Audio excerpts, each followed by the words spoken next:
yang dimuliakan Allah Subhanahu wa taala, puji syukur kita kepada Allah senantiasa memberikan nikmat kepada kita, nikmat iman dan Islam, nikmat hidup yang damai dan tentram, nikmat siha wal afiyah, dan nikmat-nikmat yang lain. Semoga dengan syukur kita kepada Allah akan bertambah nikmat dan menjadi Allah Subhanahu wa taala memberikan kepada kita kemuliaan-kemuliaan dan keberkahan-keberkahan.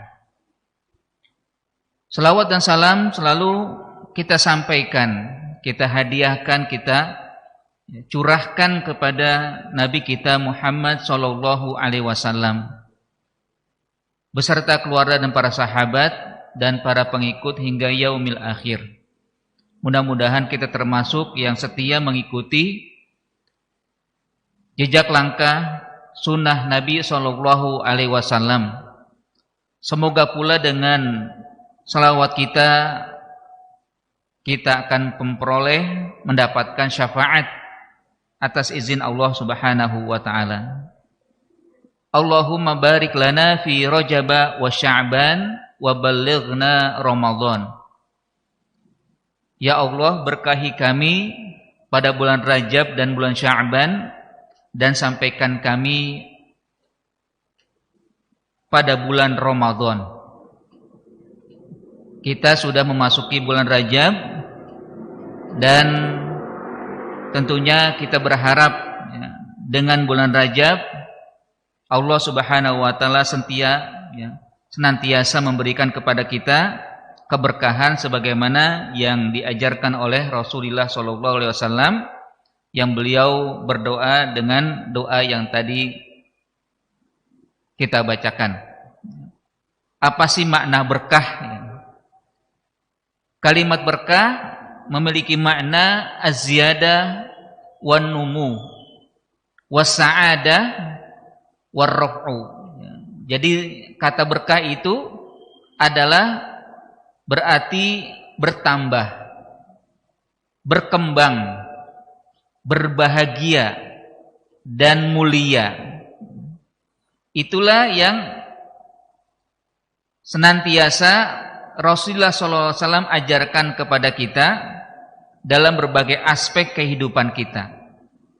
Di antaranya adalah ketika kita memasuki bulan Rajab, bulan Sya'ban nanti, bahwa kita hendaknya selalu membaca doa yang diajarkan oleh Nabi SAW ini. Allahumma barik lana fi Rajab, yang artinya kita memohon kepada Allah agar terus memberikan tambahan, agar Allah Subhanahu wa taala terus memberikan berkembangnya apa yang kita miliki, agar Allah terus juga memberikan kebahagiaan kepada kita, agar Allah juga memuliakan kita semua. Bahkan bukan hanya pada bulan Rajab, setiap kita makan pun diajarkan doa demikian. Allahumma barik lana fima rozaqtana. Ya Allah, berkahi kami dari apa yang Engkau anugerahkan kepada kami. Makanan yang berkah, artinya makanan yang terus tambah, tumbuh, berbahagia kita makannya, dan juga menjadi mulia kita mendapatkannya. Begitu pula misalkan Nabi SAW ajarkan ketika memasuki waktu pagi. Apa yang Nabi ajarkan? Allahumma barik ummati fi bukuriha. Ya, kalau di pagi hari Nabi SAW memohon kepada Allah, ya Allah, berkahi umatku di pagi harinya.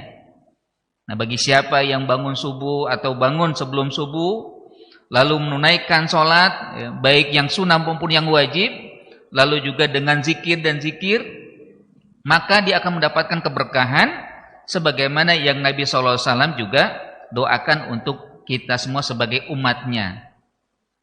Bahkan ketika ada orang yang akan menikah, kita apa sampaikan kepadanya? Doakan, ya. Barakallahu laka wa baraka alaika wa jama'a bainakuma fi khair. Berharap saudara kita yang telah dipersatukan dalam pernikahan lalu menjalankan rumah tangga, Allah berikan keberkahan, bertambah, bertumbuh, berkembang, berbahagia dan juga mulia. Yang hakikatnya memang pernikahan adalah untuk tujuan hal tersebut. Bahkan juga ketika akhirnya setelah bernikah lalu mendapatkan anak, di antara doanya juga demikian, ya. Apa doanya? Burikalaka fil mauhub. Semoga Allah berkahi kamu dari apa yang telah dianugerahkan. Anak berharap menjadi, ya, orang yang tumbuh dan berkembang lalu berbahagia dan juga mulia. Dan banyak yang lain, ya. Kalau kita buka hadis-hadis Nabi SAW tentang kalimat barokah, ya.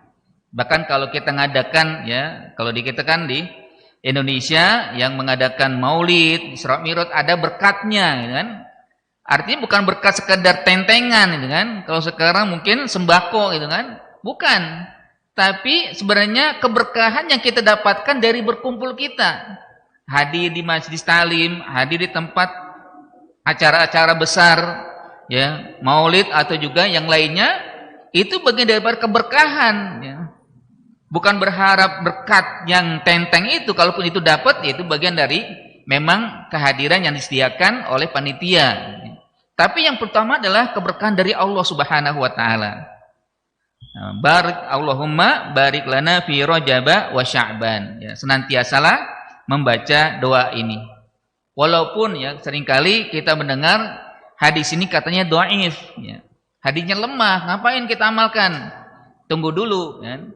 Bahwa hadis itu ada 4 dimensi, ada 4 perkara, ya, yang Nabi SAW sampaikan itu kadang berkaitan dengan akidah, kadang berkaitan dengan ibadah, kadang berkaitan dengan syariah, kadang berkaitan dengan muamalah atau berkaitan dengan fadailul a'mal.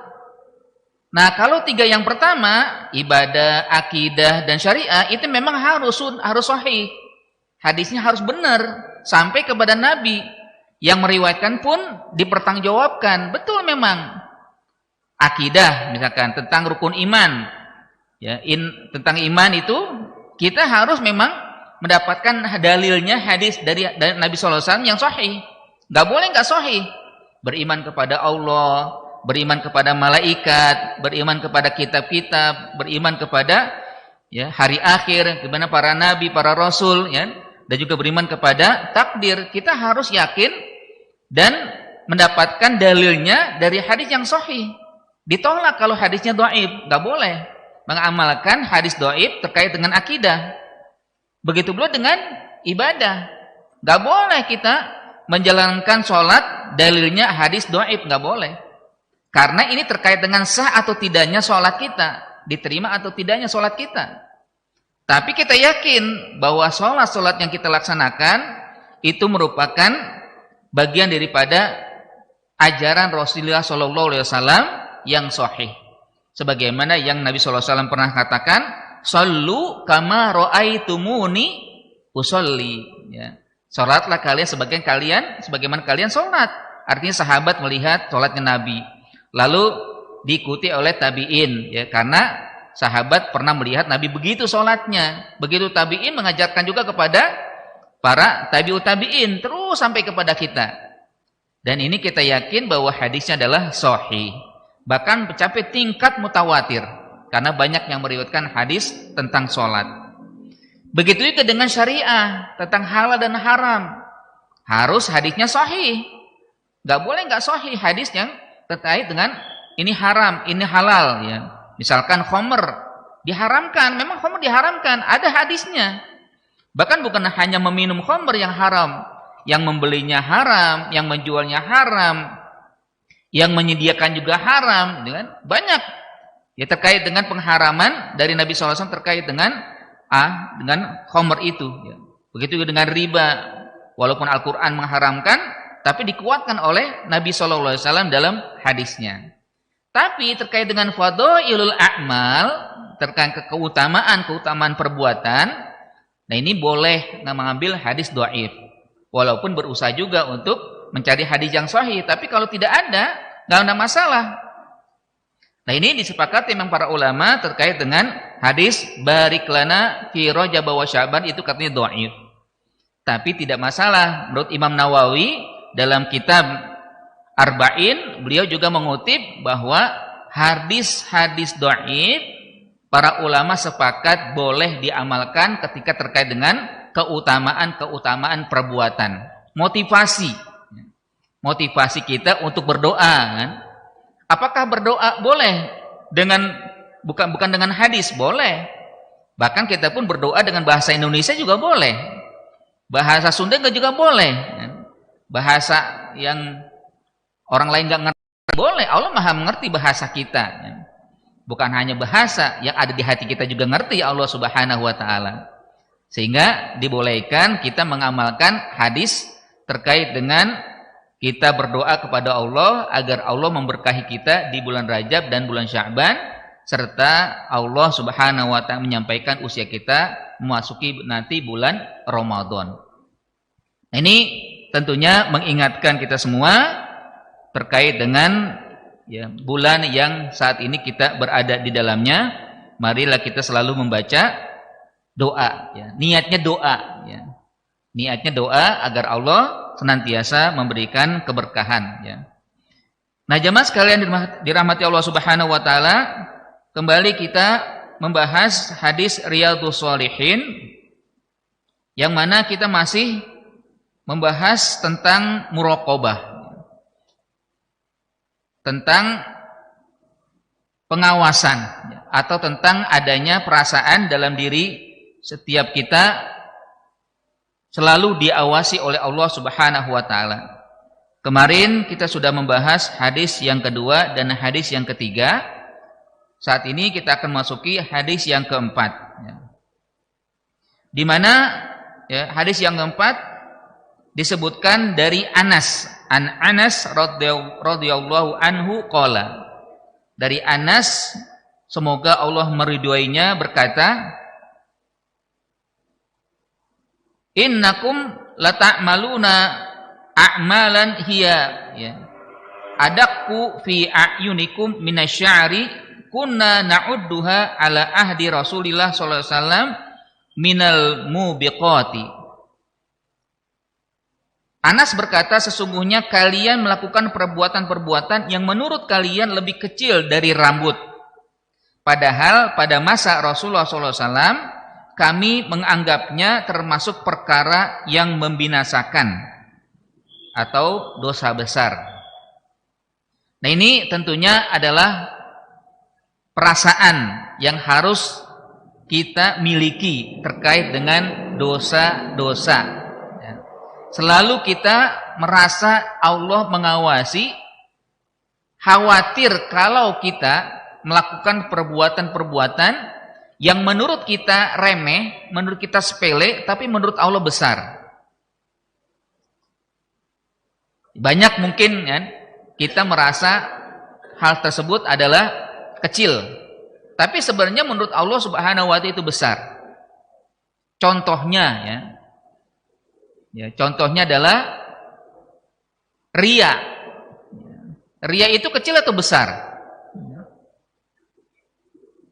Menurut kita kecil dosanya itu kan, cuman mamer doang itu kan, cuman agar orang lihat perbuatan saya itu kan. Padahal bagi Allah itu besar. Kenapa?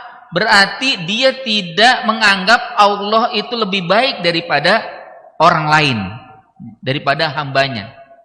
Dia tidak pengen Allah memberikan kepadanya apresiasi dari perbuatannya, hanya berharap kepada dari manusia.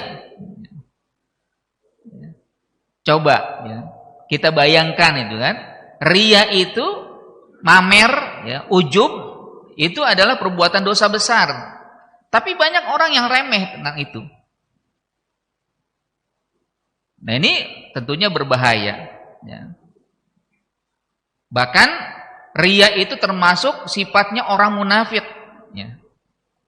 Apa kata Allah? Yura'unan nasa.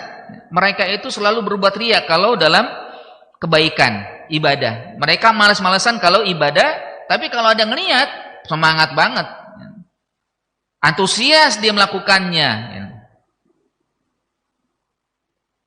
Jadi, para sahabat itu menganggap perbuatan yang menurut sekarang ini sepele, tapi mereka menganggap besar.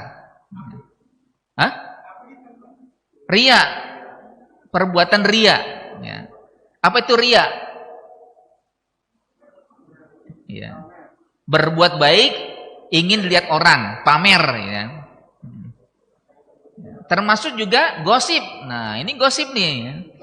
Gibah, ya kalau bahasa Arab gibah. Ya. Bahasa sekarang ini gosip. Ya. Atau bahasa entertainmentnya apa tuh? Check and recheck gitu kan. Ya. Apalagi itu kan. Yang lain bahasa-bahasanya dalam bahasa TV itu kan. Nah. Nah ini berbahaya. Yang mana gosip itu bukan sekedar orang yang ngomong, kita yang dengar juga dapat, kena. Iya. Berbahaya itu kan. Kita mungkin merasa cuma dengar doang gitu kan. Makanya kalau ada orang yang gosip, jangan ikut-ikutan kita nimbrung, jangan.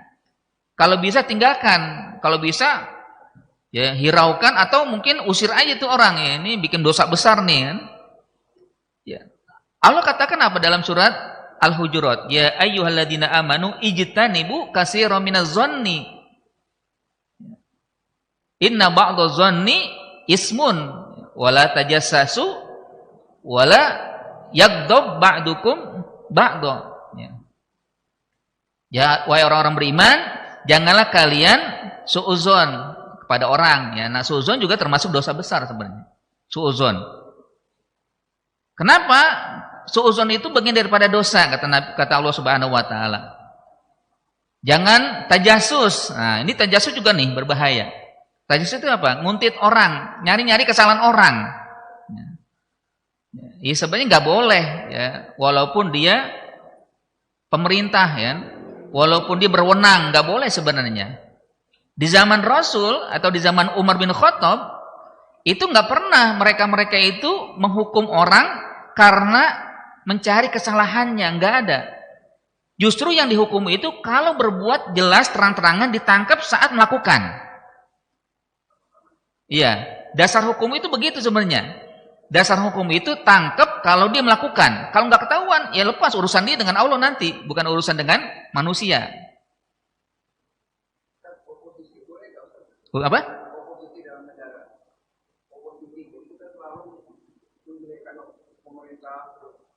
Nah, bagaimana kalau oposisi menjelekan? Itu nggak benar juga, ya. Oposisi itu maksudnya sebenarnya bukan menjelekan saja, tapi memberikan solusi.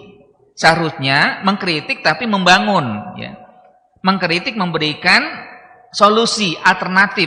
Ini loh yang kami inginkan, gitu kan. Bukan sekedar menjelekan, ya. Itu salah, nggak boleh begitu, ya. Membangun, kritik membangun, gitu kan. Menyampaikan hal-hal yang lebih baik menurut yang oposisi itu, ya kelompoknya. Kan. Jadi bukan sekedar hatam kromo itu kan, enggak, kami nggak suka begini, kami nggak begitu. Apa solusinya? Nggak ada. Nah ini nggak boleh begitu. Kan. Jadi memang betul oposisi dibolehkan, tapi dengan cara yang membangun, memberikan solutif lah itu dalam masalah-masalah yang memang disampaikan. Ketika pemerintah memberikan ini, tapi ada hal yang lain yang lebih baik, sampaikan. Kan gitu. Nah ini namanya oposisi yang benar itu kan, oposisi yang baik. Jadi tidak hanya sekedar hantam kromo itu kan.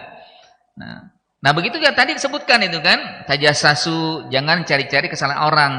Pernah suatu ketika Umar, ya, Umar itu nguntit, ya, dia sebagai khalifah. Ini kayak si fulan ini akan berbuat jahat ini, diikuti dia.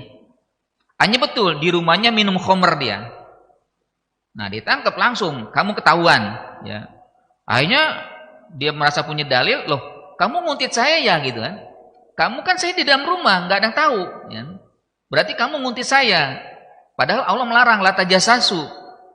Akhirnya Umar merasa bersalah. Oh iya, saya salah, dilepas jadinya. Walaupun sudah salah dia gitu kan, tapi salah juga Umar gitu kan.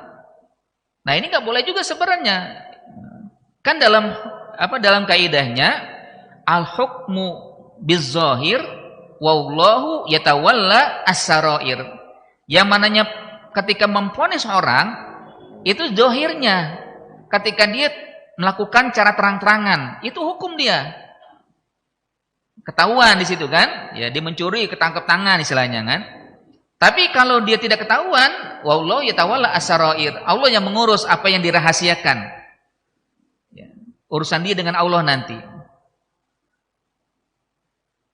Kalau misalkan dia berbuat jahat, ketahuan, tapi nggak ketangkep, ya, seharusnya ditangkap, tapi dilari ke hutan misalkan, tempat yang jauh, terus lama-lama dia bertaubat, muncul lagi sebulan kemudian, atau 3 bulan kemudian, atau setahun kemudian, kira-kira ditangkap nggak itu? Harus ditangkap nggak? Harus dukung nggak ini? Padahal dia udah bertaubat. Kalau menurut Al-Quran nggak mesti, nggak boleh, nggak usah. Dalam surat Al-Maidah kan itu disebutkan ya kan, kalau ada orang yang melakukan, misalkan dia mencuri, ada bajing loncat itu kan, ya, terus dia membunuh, terus dia lari, nggak sampai ketangkep gitu, tapi tiba-tiba dia muncul setahun kemudian bertaubat. Maka kata Allah Subhanahu wa taala, illal ladina tabu min qabli an taqdiru alaihim, ya, kecuali yang bertaubat sebelum ketangkep. Kalau udah ketangkep urusannya memang waktu itu ya kan. Tapi kalau belum ketangkep dia bertaubat, terima, Allah Maha Pengampun ya. Gak usah dihukum lagi, kamu dulu begini, gak usah diusut itu. Allah sudah memaafkan gitu kan. Nah, hakikatnya memang demikian, bahwa hukum itu yang zahir. Gak boleh juga orang dihukum karena niatnya. Ya, terbalik juga itu kan. Kan ada sekarang ya, dulu pernah kita dengar ada seorang yang dihukum karena niat. Dia punya niat jahat, ya. Dia belum ketangkep. Dia nggak ketangkep ketika dia dia belum melakukan, ya. Katanya ada tindakan korupsi, ya. Dia belum melakukan tapi ditangkap. Katanya ada niat. Niatnya dari mana? Dari kawannya ini. Nah, nggak boleh begitu. Nggak ada niat orang dihukum dengan niatnya. Siapa yang tahu niat orang? Ada yang tahu nggak niat saya sekarang sini kemana, ngapain ini? Nggak ada. Ya. Nggak ada. Saya nggak tahu juga niat bapak-bapak di sini kan. Nggak ada yang tahu. Ya. Semuanya nggak ada yang tahu niat orang. Nah ini jangan dihukum orang yang niatnya nggak ketahuan. Allah yang maha tahu. Wallahu yatawalla as-sarair. Allah yang maha tahu tentang yang disembunyikan. Pada waktu saya menyampaikan bahwa kalau dia melakukan kejahatan bahkan membunuh sekalipun sebelum tertangkap dia bertobat tidak boleh dihukum lagi. Itu kemarin beberapa waktu lalu saya menyampaikan kalau kita sholat itu meninggalkan, toh kita harus melaksanakan. Ada satu lagi waktu saya menyampaikan juga bahwa kalau misalnya kita melakukan sesuatu itu masih akan dihitung juga, dihisap juga, baru nanti dihapuskan ke akhirat. Nah, bagaimana kaitannya dengan dua hal tadi, Ustaz? Bahwa kalau misalnya kita melakukan kejahatan, itu masih dihitung, belum dihapus, belum di akhirat dihisap. Ya. Nah, betul. Memang ketika saya melakukan sebelumnya, bahwa yang menghukum itu Allah. Kita nggak lagi menghukum kalau udah bertaubat. Maksudnya gini, tetap Allah nanti akan menghisap dia di akhirat. Ketika kita nggak perlu lagi menghukum dia, ketika dia udah bertaubat gitu maksudnya. Tapi tetap nanti Allah menghitung dia. Urusan dia dengan Allah nanti, bukan urusan kita gitu. Kalau memang nggak ketangkep, ya. Kan gini, ada orang berbuat jahat, ya kan? Dia belum ketangkep, ya. Misalkan sebulan lari, setelah itu dia bertaubat dengan taubatan nasuhan, ya. Nggak lagi mau melakukan. Nah, kita sebagai orang yang diberikan wewenang misalkan untuk menghukum, nggak boleh lagi menghukum dia, nggak perlu. Urusan dia dengan Allah udah urusannya itu kan, gitu. Walaupun dia sudah bertaubat, nah Allah maha taubat memberikan itu, walaupun nanti Allah akan perhitungkan perbuatan dia, gitu. Perbuatan dia diperhitungkan juga nanti di akhirat, ya, walaupun dia sudah bertaubat. Tapi kita sebagai manusia memaafkan dia karena dia sudah bertaubat. Jadi jangan lagi kamu dulu begini, saya hukum kamu, nggak boleh, nggak mesti begitu kan. Kalau pihak yang dibunuh tadi Ya, itu nanti urusan pihak situ, ya. Kan Allah Maha Pemaaf, ya maafkanlah itu kan. Kalau memang nanti yang misalkan yang dicuri nggak menerima, urusan dia nanti gitu kan. Bukan masalah urusan kita, yang penting secara Islam itu begitu. Ya kan? Ya namanya manusia kan ada orang yang dendam, ya. Pokoknya saya nggak mau menerima dia kalau dia belum mengembalikan uang saya atau belum dihukum. Ya itu nanti urusan dia dengan pihak berwajib. Ketika yang keluarganya terbunuh menuntut, ya udah berarti dituntut dia gitu kan. Yang digunakan hukum Islam, ya Islam itu mau mengikuti gimana? Ya namanya kita sebagai manusia, ya manusia itu kadang-kala memang lebih mengedepankan balasan, ya kan? Balasan yang setimpal, ya kan? Ada hukumnya kisos, gitu kan? Tapi kisos itu kan ada diaturkan wa in ta'fu wa tasfahu, ya. Kalau kamu memaafkan dan berlapang dada itu lebih baik. Kan gitu. Makanya kan ada peluang mau memaafkan dengan keluarganya, mau oke, maafkan, gitu kan? Walaupun konsekuensinya nanti ada bayar diyat, ya.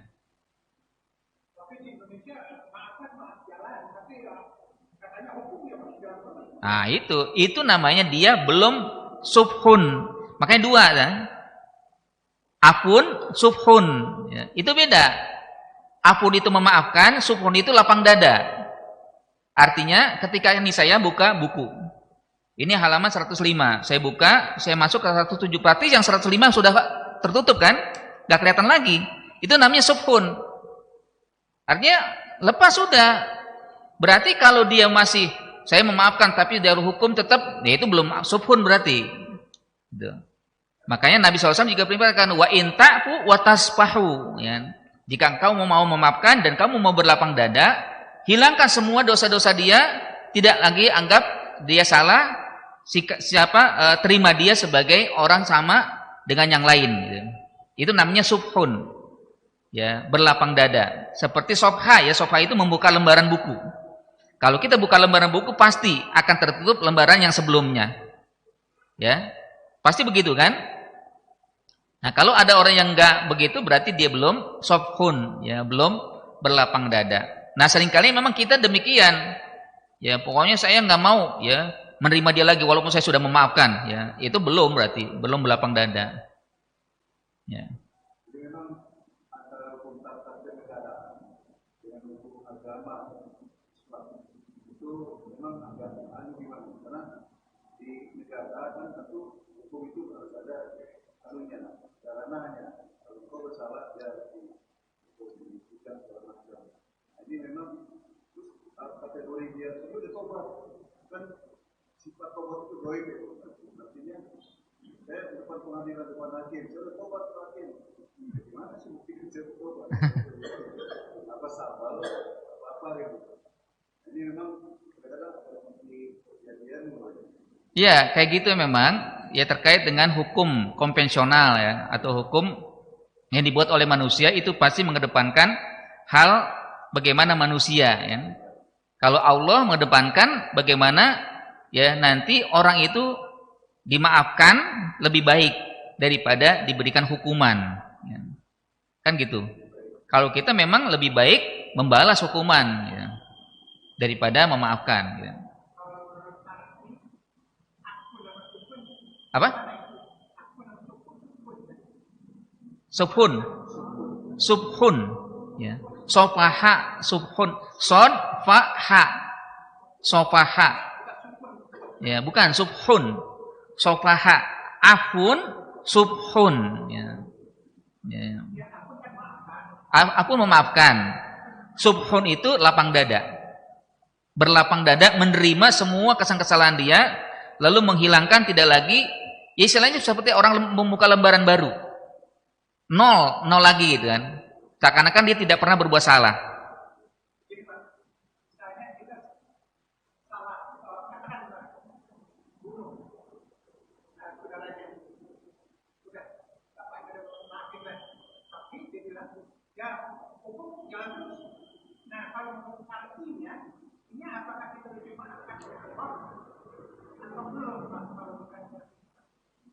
Itu boleh saja, tapi tidak afdol istilahnya.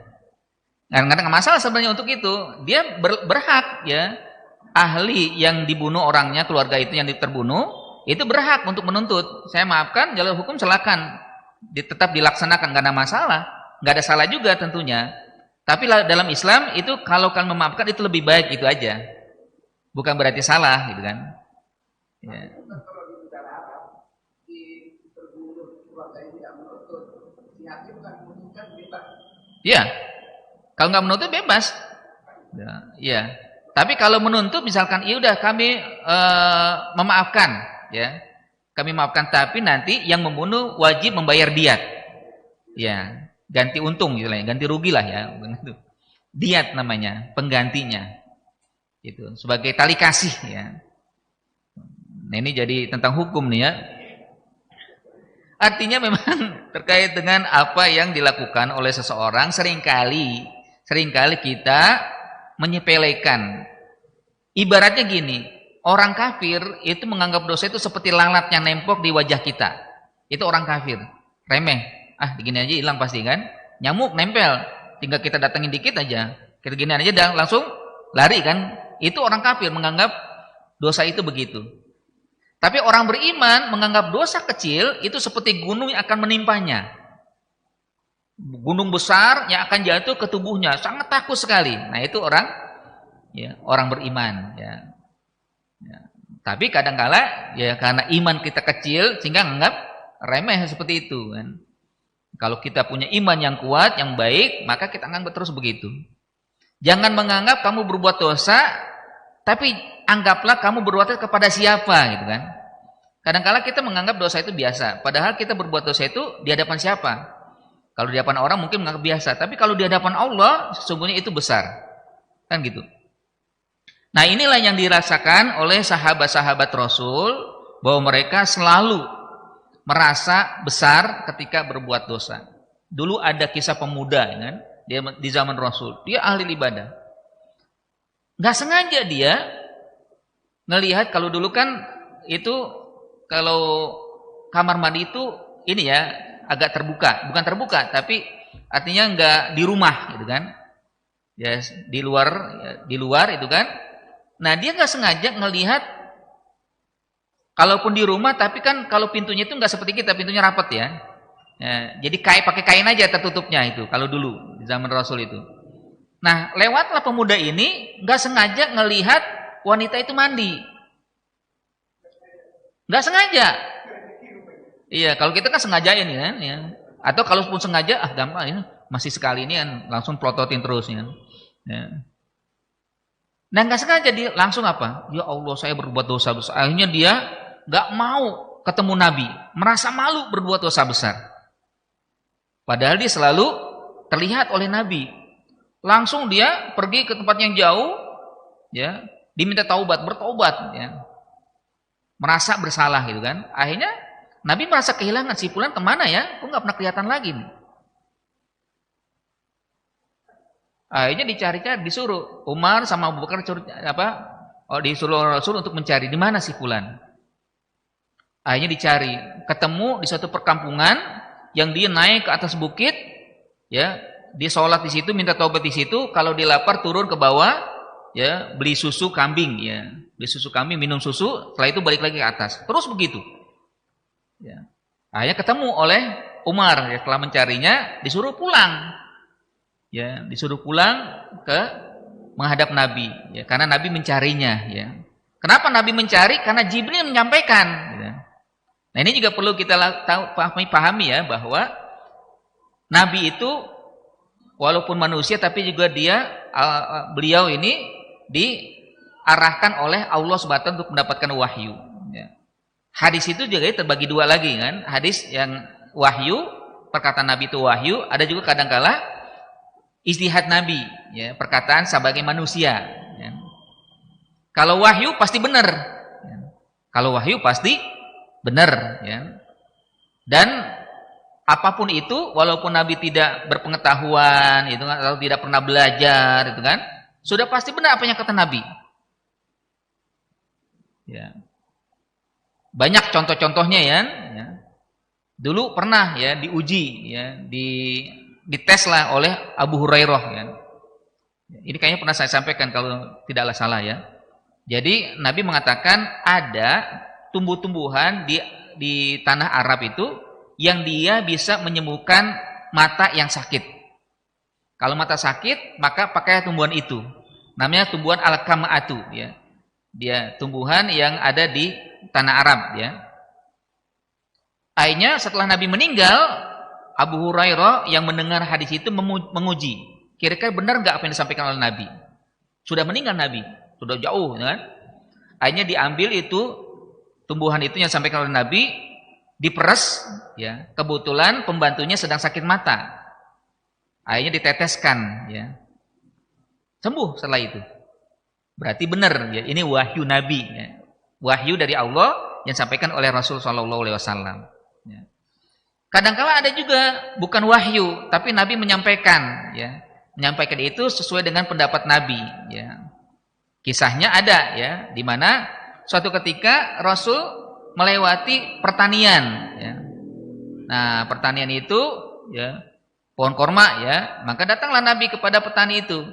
Menurut saya kayaknya nggak begini deh pertumbuhan apa kamu nanam gitu kan? Ya, menurut Nabi kan, menurut saya kata Nabi, ya. Akhirnya diikuti karena ya kata petani ini kan Nabi gitu kan.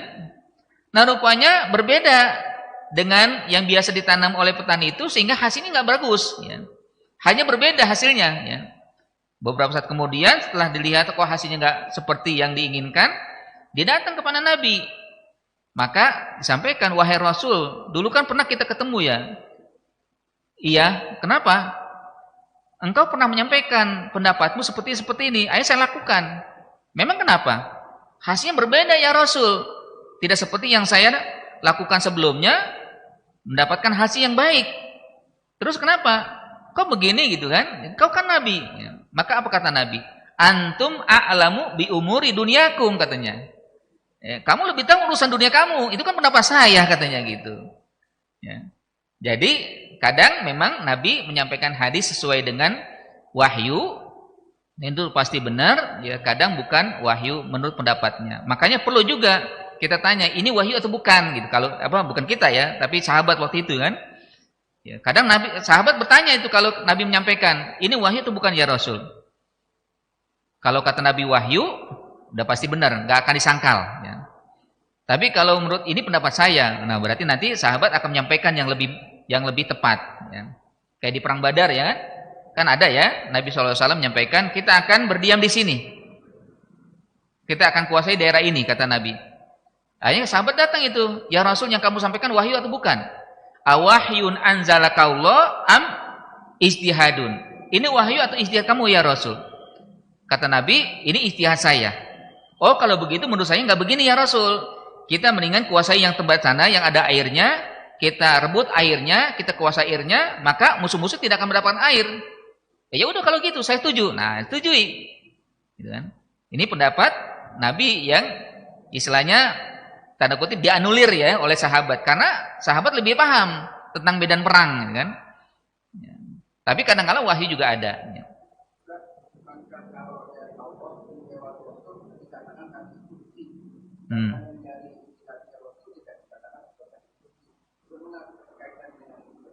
Nah, ini juga perlu ya. Hadis kursi, ada hadis Nabi, ada ayat Quran. Ya, kalau Quran itu makna lafaz milik Allah. Ini Quran, ya kan? Kalau hadis qudsi maknanya dari Allah, lafaznya Nabi. Maknanya dari Allah, istilahnya substansinya dari Allah. Wahai Nabi, sampaikan ini, tergantung terserah kamu mau lafaznya bagaimana. Ya, itu namanya hadis qudsi. Makanya Nabi SAW seringkali mengatakan qalallahu azza wa jalla.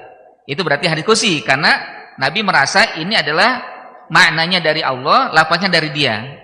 Tapi kalau lafaz dan maknanya dari Nabi semuanya, itu hadis murni dari Nabi. Walaupun tetap dalam ayat dikatakan wa ma yantiqu anil hawa in huwa illa wahyu yuha. Ya. Allah mengatakan tidak ada yang disampaikan oleh Nabi kecuali wahyu. Bukan hanya hawa nafsu, tapi ada juga memang ya ijtihad Nabi yang selalu ditanyakan oleh sahabat. Ya. Walaupun mungkin cara logika nggak masuk akal gitu kan, cara logika nggak masuk akal. Ya. Mungkin pernah ya di antara bapak membaca sejarah tentang perjanjian Hudaibiyah.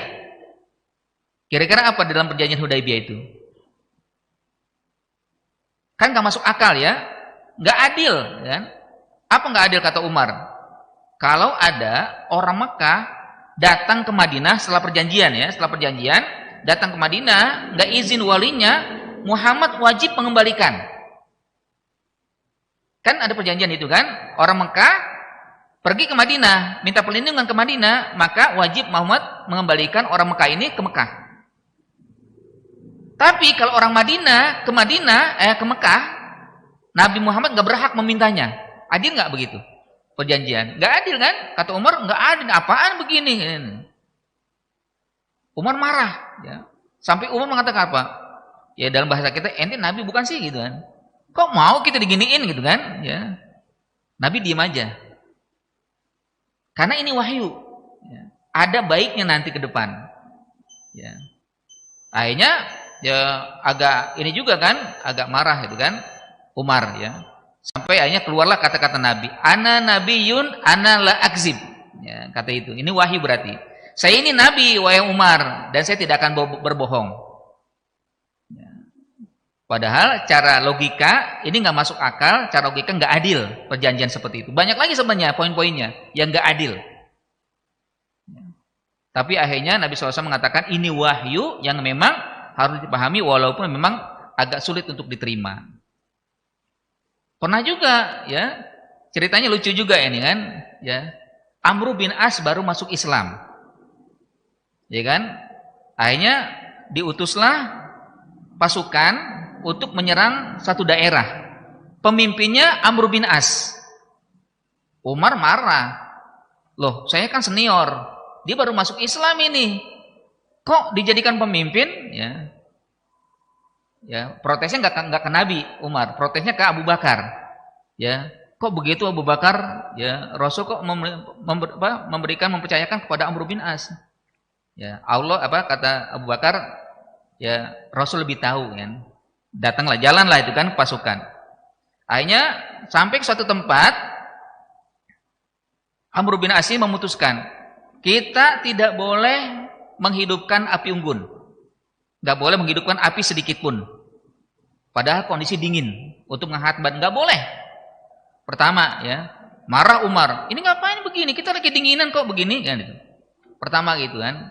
Ngadu lagi kepada Abu Bakar. Ikutin aja. Ini adalah utusan Rasul. Ya, ini yang diangkat oleh Rasul pemimpin ini Amr bin As kan. Itu yang pertama. Yang kedua ya, ketika malam ya tidur mau sholat subuh, ya sholat subuh yang memimpin pasti Amr bin As, karena dia pemimpin. Kalau pemimpin kan begitu kan di masa Rasul, pemimpin pasukan berarti imam. Nah rupanya Amr bin As junub, ya. Dia junub tuh Pak. Akhirnya dia nggak mandi, dia cukup bertayamum. Umar marah, loh junub menjadi imam, nggak bener nih gitu kan. Ya, ngadu lagi kepada Abu Bakar begini, ya ikutin aja Umar. Ini kan perintahnya Rasul yang diangkat oleh Rasul, gitu kan. Sampai akhirnya yang ketiga, ya menyeranglah, ya menyerang musuh. Tapi kata Amr bin As, kalau kita nanti menyerang, kalau mereka sudah kabur, biarin aja. Ya, kalau mereka sudah kalah, lalu kabur, jangan diikutin, biarin aja mereka lari. Yang penting kita sudah menang. Kan kadang kalau musuh kan harus dikejar sampai mati kan itu kan. Ini enggak kata Amr bin, jangan. Marah lagi Umar ya. Sampai akhirnya pulanglah Umar ngadu kepada Rasul. Begini ya Rasul, Amr bin As begini. Pertama begini, kedua begitu, kedua begini ya. Ya apa kata Rasul? Panggil Amr bin As, dipanggil Amr bin As. Kenapa kamu melakukan gitu wahai Amr? Ya saya melakukan yang pertama karena kita ini jumlahnya sedikit. Kalau kita hidupkan api unggun, musuh tahu, kita akan diserang. Oh, di situ ada api, berarti ada orang itu kan. Malam-malam itu kan, ketahuan. Ya, akhirnya saya perintahkan nggak boleh hidupkan api sedikit pun. Kalau dihidupkan akan ketahuan. Kata Rasul apa? Kamu benar Amru. Ya. Itu pertama strateginya. Yang kedua, ya, kenapa kamu kok ya menjadi imam ketika junub ya? Lah, ini kan kondisi dingin ya Rasul. Saya junub memang ya. Tapi kan kalau dingin, saya tidak mampu, saya boleh bertayamum. Boleh nggak begitu? Boleh kan? Ya. Hah? Ya nggak masalah itu kan kalau dingin. Sangat kalau kita kan nggak ada yang dingin ya, kondisi dingin ya. Kalau di daerah Eropa mungkin kan boleh bertayamum ya kalau kondisi walaupun kita mampu, tapi bukan mampu artinya ini ya kita sehat itu kan, tapi karena yang dingin boleh bertayamum. Ya, ya kayak kedinginan ya Rasul ya. Kamu benar wahai Amru ya. Nah, kenapa yang ketiga? Ya begini ya Rasul, kalau kita serang dan kita menang lalu kita kejar, lalu mereka rupanya di sana lebih banyak. Bagaimana kalau kita serang, kita kejar terus, kita ketahuan jumlahnya sedikit gitu kan? Maka akhirnya saya suruh kalau sudah mereka lari, udah mundur aja kita, nggak usah kejar lagi kan. Yang penting kita sudah menang. Ya. Kata Rasul, kamu benar ya Amru ya. Baru puas ya. Umar bin Khattab rupanya begini. Nah, ini wahyu Rasul juga ya, memberikan amanah kepada Amr bin As ya. Amr bin As itu ahli strategi ya. Walaupun dia memang terlambat masuk Islamnya ya. Tapi memang betul-betul ya, dialah yang pernah menaklukkan Mesir ya. Ya kan? Mesir itu tadinya bahasa Kipti, bukan bahasa Arab ya. Tapi ketika dikuasai oleh Islam, diantaranya adalah oleh Amr bin As pimpinannya, sekarang bahasa Arab ya, berbahasa Arab semua, berubah ya. Dari bahasa asing menjadi bahasa Arab ya. Walaupun pernah juga Amr bin As dimarahi oleh Umar ya, ketika dia nggak adil ya di dalam menjadi khalifah ya, menjadi gubernur ya. Nah, jamaah sekalian, ini baru satu kita bahas ya. Jadi innakum la ta'lamuna a'malan, bahwa kalian nanti kelak di masa yang akan datang gitu kan. Di masa akan datang kata Anas, kalian melakukan perbuatan dosa dianggap remeh. Nauzubillah ya. Jangan sampai kita menganggap remeh dosa-dosa kita ya. Karena ya kecil-kecil itu akan menjadi besar pula ya. Ya, fi ayunikum di mata kalian adakku fi ayunikum sangat remeh di mata kalian minasya'ri ya. Kunna na'udduha ala ahdi Rasulillah, yang kami menganggap itu adalah perbuatan dosa besar ya. Contohnya tadi ya, riya, ghibah, tajasus ya, atau ya hal-hal ya sebenarnya sih harus kita anggap perbuatan dosa itu besar semuanya. Jangan sampai menganggap ini kecil, gampang ya kan. Ini besar ya, nanti kita hati-hati, enggak, jangan. Semuanya anggap dosa besar sehingga kita berhati-hati karena Allah Subhanahu wa taala Maha mengetahui, Allah Maha melihat, Allah selalu mengawasi perbuatan-perbuatan kita ya. Kalau kita menganggap remeh, maka akhirnya kita sendiri yang akan merasa tidak ada masalah, lalu bertumpuk dan bertumpuk, yang akhirnya dosa itu menjadi banyak. Seperti kita ya bercermin lah itu kan. Kalau cermin kita ada debunya, pasti cermin tidak akan bagus ya, menghasilkan wajah yang kita ingin bagus ya. Tapi kalau cermin kita ya lap terus, tidak ada debu-debu, maka cermin akan menjadi cerah ya kan, jadi bagus ya kita ketika kita bercermin di hadapannya gitu kan. Nah, begitu juga dosa kita. Kalau dosa itu kita tumpuk terus di hati kita akan banyak ya. Maka kata Imam Syafi'i, wa nurullah la yuhda lil 'asi. Cahaya itu tidak akan masuk, cahaya hidayah Allah tidak akan masuk kepada orang yang banyak bermaksiat. Ya. Imam Syafi'i menganggap begitu ya. Ini kalau dalam ceritanya itu kan beliau ngadu kepada gurunya ya, syaqautu ila waqi'in su'ai hifzi. Aku pernah ngadu kepada guruku Imam Waqi'. Kok aku sulit menghafal ya. Padahal kita tahu ya, Imam Syafi'i itu sejak kecil udah hafal Quran ya. Tapi dia merasa kok sulit menghafal ya. Apa kata gurunya? Wa arsadani ila tarkil ma'asi ya. Akhirnya guruku, ilmu itu adalah cahaya Allah.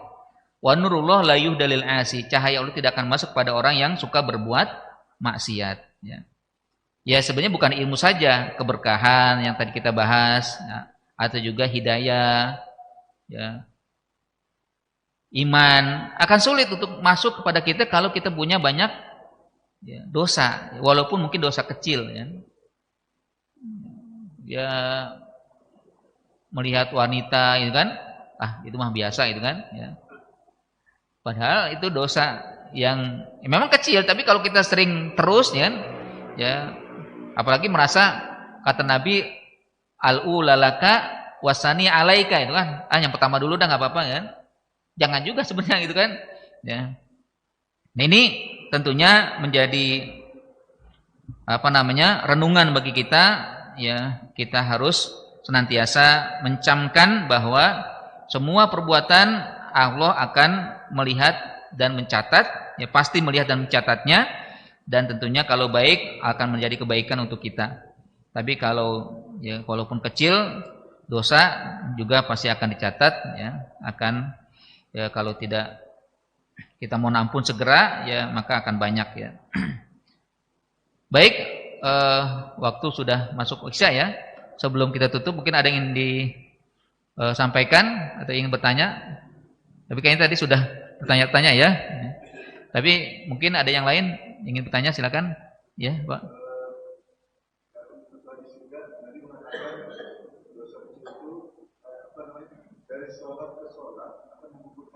Betul.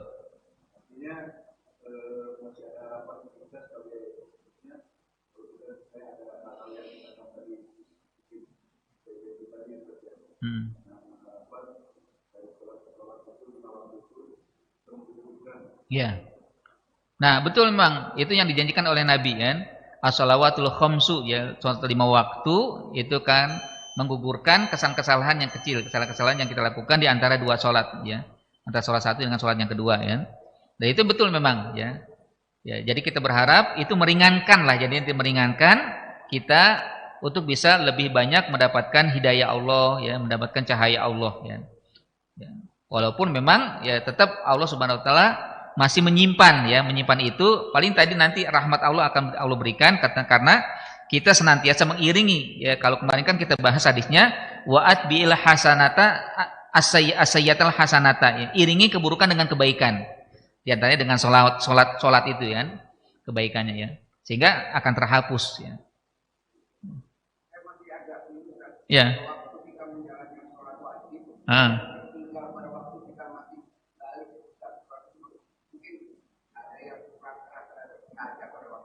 Betul.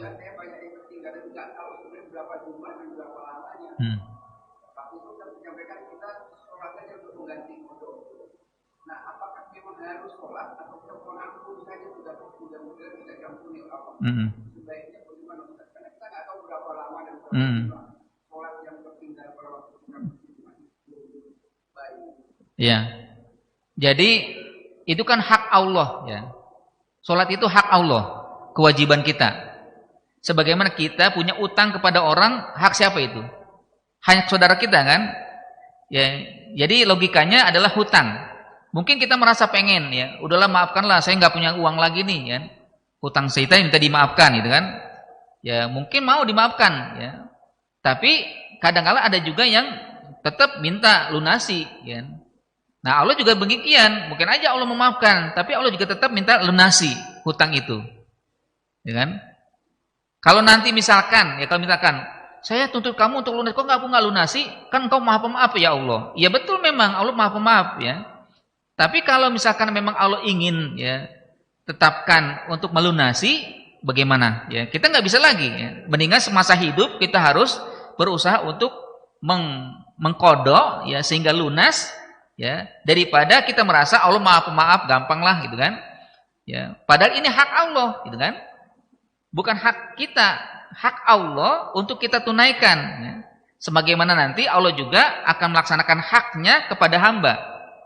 Kan di antara hadis kan begitu kan. Pernah Mu'az bin Jabal ditanya oleh Nabi, ya Mu'az, ma haqqallah alal ibad? Apa hak Allah atas hambanya?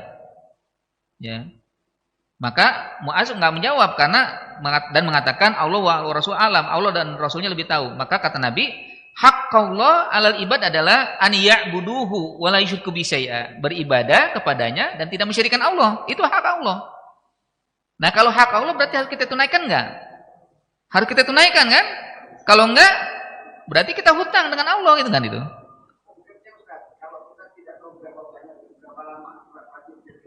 Nah.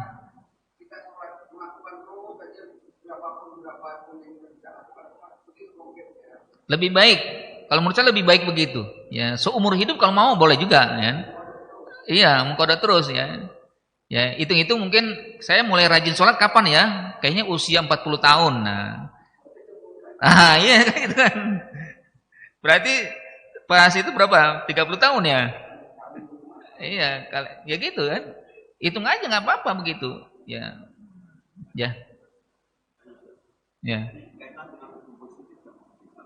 Kenapa? Hukum positif.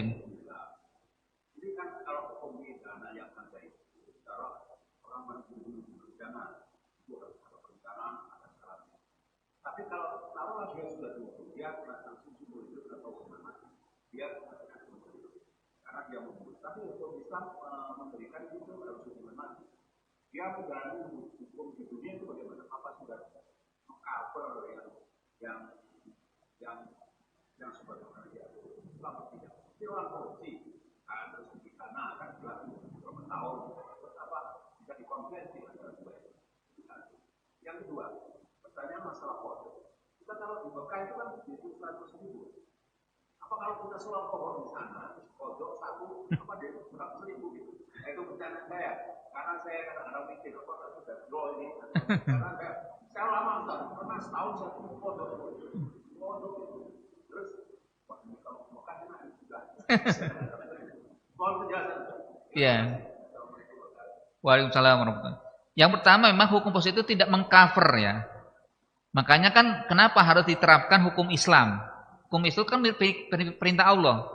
Mencuri dipotong tangan ya. Tapi diganti dengan penjara 5 tahun. Mengcover enggak? Enggak. Ya. Karena belum terlaksana hukum Allah gitu. Ya, inil hukmu illa lillah, ya, milik Allah itu hukumnya gitu kan. Hanya Allah milik hukumnya gitu kan. Sementara manusia banyak pengen yang ringan-ringan gitu kan. Kan Rasul pernah marah ya ketika anaknya Zaid, Usamah ya. Usamah bin Zaid datang minta ada wanita Bani Makhzumiyah mencuri, minta disyafaat ya, diberikan syafaat, ya Rasul berikan syafaat dia. Ya, apa kata Nabi? Ya, apakah harus ada syafaat dari hukum Allah ya? Maka Nabi bersumpah, wallahi lau kanat Fatimah sariqah laqata'tuha, kan itu. Demi Allah, kalaulah Fatimah anak Muhammad mencuri, aku potong tangannya. Ya, sungguh-sungguh ya binasalah suatu kaum ketika ada mencuri, ya kalau yang miskin mencuri dipotong, diterapkan hukumnya, tapi kalau yang kaya enggak diterapkan. Karena kan begitu kan? Ya, yang kaya bebas aja tuh. Sementara nenek-nenek ya mencuri 3 potong singkong itu kan dihukum, gitu kan? Ini mana nih keadilannya? Enggak ada keadilan gitu kan? Ya, nah hakikatnya memang hukum Allah itu harus diterapkan kalau dia ingin mendapatkan ampunan dari Allah. Ya, mencuri hukum tangan, zina harus dicambuk ya. Kalau yang belum menikah, yang sudah menikah harus dirajam. Begitu. Dan pernah memang ada wanita minta dihukum karena berzina. Setelah dihukum mati kan? Itu dicela oleh sahabat-sahabat. Ini pezina nih. Hina sekali dia. Tapi kata Nabi jangan. Dia sudah ditaubat, diampuni oleh Allah dosanya.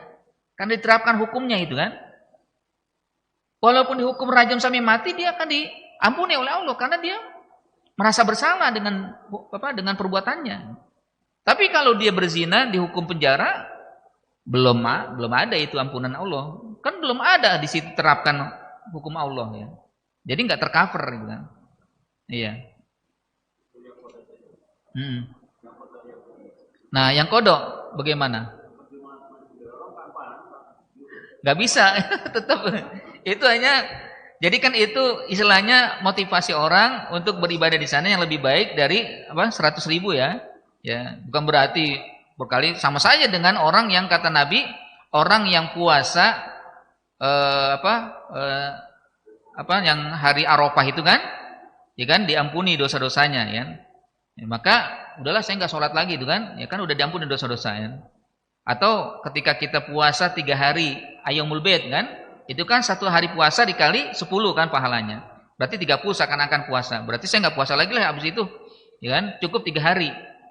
Memang ya benar juga, tapi lebih baik puasa aja tetap ya kan. Ya kan, puasa Senin Kamisnya ya kan. Ya, puasa Ayyamul Bid juga dilakukan puasa Senin Kamis ya. Jadi enggak, itu maksudnya adalah keutamaan, ya. Bukan berarti dia bisa dikatakan sholat selama itu atau sebanyak itu. Sama aja dengan orang yang baca kulhu 3 kali khatam Quran, ya. Udah saya nggak baca lagi yang lain, ya. Baca aja kulhu 3 kali khatam Quran. Nggak berarti juga begitu. Nah, nilainya seperti khatam Quran, ini kan.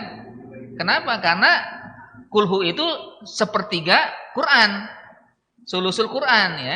Kalau 3 kali berarti betul kan? Tapi bukan berarti cukup dia nggak baca yang lain, Al-Baqarah nggak dibaca, sampai Qul a'udzu bil falaq nggak dibaca, ya belum nggak dikatakan khatam Quran. Enak banget begitu ya.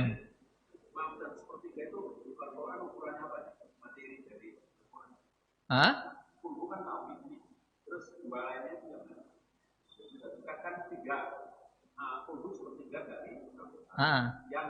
Yang tauhid kan iya. Kan tauhid, ibadah, syariah. Ya kan? Kan amal kita kan di 3 itu kan? Tauhid, akidah, ibadah, syariah. Keimanan, amalan, dan juga penerapan dengan syariah, ya itu.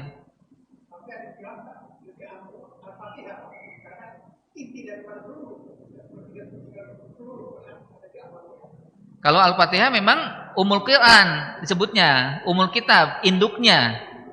Ya, orang yang memahami Al-Fatihah sudah berarti memahami Al-Quran, gitu kan? Di situ isinya banyak, yaitu isinya tentang Al-Quran juga. Ibadah akidah, ibadah syariah juga yang disebutnya. Maka disebut juga Al-Kafiyah surat Al-Fatihah, cukup, mencukupi. Ya. Al-Kafiyah nama lain daripada Al-Fatihah. Ya. Wallahu a'lam bishawab, ya. Kulhu ya akidah. Ya, akidah semua itu isinya. Iya, bobotnya itu sepertiga kan? Iya, akidah aja. Ya, seperti niat. Niat itu sulusul amal. Ya, niat. Sepertiga amal adalah niat. Ya. Yang kedua amalannya, ya kan? Yang ketiga ilmunya. Ya. Wallahu a'lam, itu saja mungkin, jazakumullah khairan. Ya insyaallah kita akan lanjutkan pada pertemuan akan datang. Sebenarnya akan saya bahas hadis yang panjang tadi ya. Yang hadis panjang tapi yang ini cukup juga ya. Cukup mudah-mudahan yang penting kita bisa mendapatkan yang simpel, yang pendek.